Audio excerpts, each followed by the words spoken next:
Hey everybody, welcome back to the Edit Place, and today we are talking about Photoshop again. See, I made a video about a year or two ago, I think now, where I compared Photoshop versus Affinity Photo. And today I kind of want to re-up that conversation, especially since there's so much talk about Photoshop now, because as of a handful of days ago, they updated their user agreements to make you essentially accept the fact that they may view or use any of the content you are working on.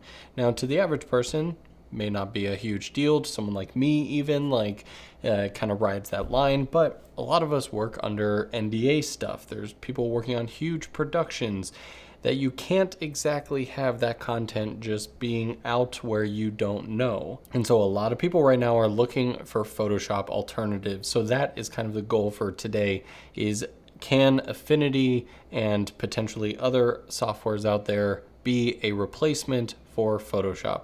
Let's dive into it. So if you've never heard of Affinity Photo before, they've been out for quite a number of years, like quite some time. They've been around the block for a minute. And they have since launched their Affinity Photo 2. Now for a long time, they've been kind of the top competitor to Photoshop because they did a fantastic job at mimicking the overall design, the majority of their tools. So if you are jumping from Photoshop to Affinity, a lot of your keyboard shortcuts, tool layouts, all this stuff you'll see in a few minutes are very much close to where they were in Photoshop. Another thing that they've kind of marketed themselves with and they've stuck to for the past decade or so is the fact that they are a one-time buy sort of thing. Now, like I said, this is Affinity Photo 2, which I believe came out maybe just a few years ago or within the past couple of years. And so they had a long time standing Affinity Photo 1 for a good number of years before they came out with Affinity Photo 2.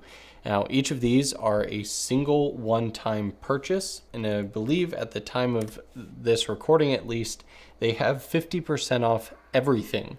So you can actually pick up Affinity Photo for, I believe, like $35. Yeah. So they basically have a Adobe Photoshop, Illustrator, and InDesign competitor. So those are the different designer, photo publisher that we see at the top. And you can buy each of them individually for $35 right now, or $10 for the iPad version. They have an awesome iPad app. Or you can unlock the entire bundle here for $82. Again, one time. That's basically $82 is like 1.5 months of the entire Adobe suite, but now you have it forever. Now they continue making money very smart through add-ons, so you can purchase overlays, you can purchase new brush strokes. Like, it's really, really smart how they do this, and everything is very fairly priced. And I think this is such a smart business model, and it's clearly working very well for them. Now, if we jump into actual Affinity Photo here, you can see on the left side I have Affinity Photo 2 and Photoshop, the latest beta build, on the right hand side. And like I said, they matched the layouts very, very closely. Now, I'm not going to go through and feature compare everything here because there's a lot of stuff that I do not use. I mostly use Photoshop as a content creator for creating thumbnails and things like that. So what I've learned is, again, all of your keyboard shortcuts, creating new documents, all of the advanced features are pretty much going to be here. But of course we have to talk about the biggest elephant in the room, and that is AI, because that is the one thing that Affinity has not added into their programs here. Now, real quick, I'm going to bring up a photo in each of these real quick. All right, so I've got this image of this dog product I've worked with for a number of years in the background here. And so what I want to compare is what we can do to get rid of this couch off to the side. Or you know what, we'll start small. We'll start with this little rug, which I didn't pull back far enough when I was shooting it. So we have a couple different options in Photoshop. The first thing I'm going to try is my spot healing, which my guess can be a hit or a miss, because this is not AI or anything. Not really, at least. It's generative fill. So that did a great job. All right, so now jumping over to Affinity, we're going to select our in-painting brush tool here. Make it a little bit bigger. Again, all the tools look fairly similar to what we see in Photoshop. I'm going to highlight this. And honestly, it looks essentially the same as as Photoshop version. So if you're primarily using the spot healing brush, then I think it's a very comparable feature, and you're not gonna really notice or miss a Photoshop variant of it. Now let's scale it up to try to get rid of this whole couch. So first, let's see what Photoshop does. So we're just gonna highlight this whole thing here. It's pretty big. We also have the molding line, so it's gonna be interesting to see how it does with that. Oof. And typical spot healing brush, this is where you kind of start to go in and, we pick up our good friend, the clone tool. We start the manual labor type of stuff, right? Everyone is kind of used to this before we got the Gen AI type stuff. You'd spend quite a long time, and we could manually get that to a place where we would be happy with, right?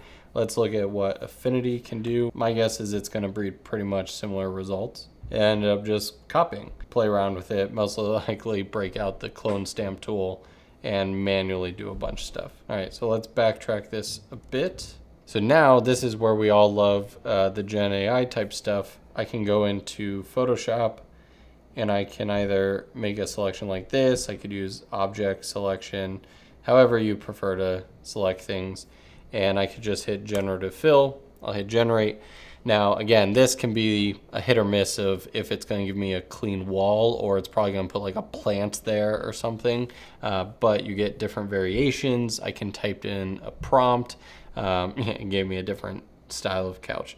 And so I could keep generating and adjusting it until needed. But you can see it creates a much better image with continuing the molding, and it's a lot smarter. And this is something where Affinity just doesn't have the feature for. My guess is it's because having AI stuff takes a lot of cloud computing, and that costs a lot of money. And they so have marketed themselves as not subscription based. So my guess is either they're working on it and going to do something groundbreaking where they don't need to change their pricing at all, or they'll have like Affinity Photo 2, one time, no subscription buy, where you get everything you see here, and then like maybe $9 a month or something for the AI sort of add-on feature. That's just a guess. I don't know the company. I don't have any insight. I'm just totally spitballing because this is the one thing that is keeping a lot of people from switching over. But I did find a web-based product that does seem interesting and has a lot of generative fill sort of features. So let's take a look at that. So this is called Pencil, and as of right now, I haven't used it yet, but if we scroll down to kind of their main thing, we have a lot of really interesting features that kind of are exciting. So we have typical AI photo cleaner, scan stuff, and again, we kind of had that spot fill, infill replacement in both the other softwares, so that's not a big difference. The image replicator seems really cool. This is where you essentially feed it a image that you want, you type in a prompt, and it's going to, as close as it can, mimic that pose, that type of styling, and that is really interesting. So you can kind of feed it one image like we see on the left there, and then tell it clearly like an older man, jeans, black jacket, and it's going to give a similar sort of pose. Now again, this is all the marketing, so we're going to see here in a minute, does it actually work that well? But you can see there's a lot of different stuff here. Virtual dressing room, you can change clothes. So let's see how this compares to the generative fill. Now this is subscription based still, but again, if we're just trying to avoid Adobe's terms and conditions, then this could be an alternative option. The pricing's not terrible. Credits, I always scare me because like to me, 1,000 credits sounds like a lot, and it may be a lot, but I don't know if that's like every single variation. All right, so now we currently are signed up. Now let's go to our tools. So I want to try this image replicator thing. And like I said, the pro con of this is it's all web-based, so there's no native apps to download. But of course, again, all AI tools you basically need to be attached to cloud computing. So internet is always kind of required in that sense. But let's go ahead and upload something here. So I'll just upload one of my old self-portraits here, and I'm just gonna say woman, late 20s, red shirt and bow, hit generate. And there's a little similarity style. There's obviously not a lot of advanced customization. I mean, so left is my photo, what I fed it, and on the right is what that, except I said red shirt, so it didn't get that right. So maybe it needs the same color shirt, I don't know. But that is very interesting. Let's go back to tools and try other things. Close swap. All right, so I'm gonna give it this image. Oh, and then we need to look up a garment. And it looks like we need to give it like a PNG, something with like a totally blank background. Which actually has a dress close to this one. Let's give it a shot. Uploading, hit generate. So it definitely seems like you don't have that advanced control. This isn't a Photoshop alternative in that way, but I'm sure there's some people watching who have use cases where quick stuff like this would be interesting. The more I look at it, I see what it was going for. It tried real hard. Photo extender, this would definitely be a big one. I think a lot of times I use this for thumbnails and just general photos where I take a vertical and now I want it to be horizontal. So I definitely want to see how this performs. So I wonder if I can just leave it empty and I just hit generate. So I'm not trying to prompt it. I just want to see what it will do. Yeah, it's already too slow for any professional for me to recommend. Background remover. I always hate things that don't have loading bars. It's like this could be done in 0.2 seconds or like 5 minutes or an hour. You just never know. Did a fine job, but again, without those advanced refining tools, it's kind of going to be a hit or miss depending on the subject, the background, and all that good stuff. So there you have it. In my opinion, Adobe has put creatives in a very tough position. If you don't care about AI, gen fill, all that stuff, Affinity Photo is a fantastic alternative to Photoshop and can save you a ton of money over the course of years. And without really losing any features or quality, it's an incredibly fast app. They're always updating it. It's well optimized for the latest Macs. They have a fantastic iPad app. Truly is a great option. And by the way, it goes without saying, I'm not sponsored by any of these companies or have no affiliation with any of these companies. So my opinions have been completely like as unbiased as they can in this video. I pay Adobe, unfortunately, for the subscription.